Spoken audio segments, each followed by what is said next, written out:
పూర్వము కోసలాపురం అనే గ్రామంలో రామయ్య, భీమయ్య అనే ఇద్దరు స్నేహితులు ఉండేవారు. వాళ్ళిద్దరూ చెరో ఎకరం భూమిలో ఎన్నో చెట్లు నాటుతూ వ్యవసాయం చేసేవారు. ఆ చెట్లు, పండ్ల, కూరగాయల ద్వారా వచ్చే డబ్బుతో వారి జీవితం చాలా ఆనందంగా గడిచిపోయేది. కానీ ఆ డబ్బుతో భీమయ్య తృప్తి పడేవాడు కాదు. ఒకనాడు భీమయ్య పక్క ఊరిలో సంతకు కూరగాయలు తీసుకుని వెళ్ళాడు. అక్కడ అతనికి తన చిన్ననాటి మిత్రుడు కనపడ్డాడు.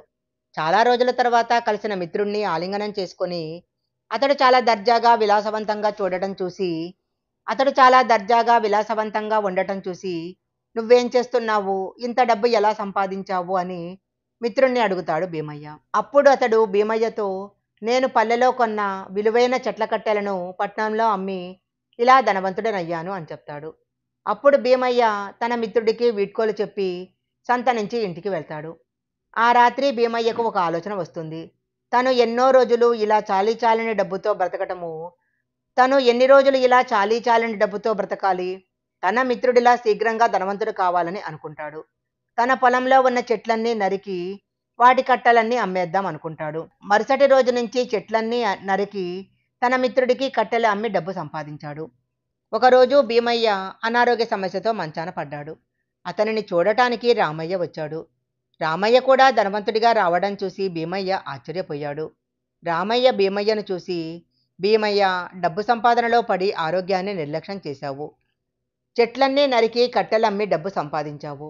ఆ చెట్లన్నీ అయిపోయాయి. ఇక ఇప్పుడు ఎలా సంపాదిస్తావు? ఆశకు పోయి వ్యవసాయాన్ని కోల్పోయావు. ఇప్పుడు నేను పొద్దున్నే లేచి పొలానికి వెళ్ళగానే శరీరానికి కావలసిన ప్రాణవాయువుని చెట్ల ద్వారా ఎంతో పొందుతాను.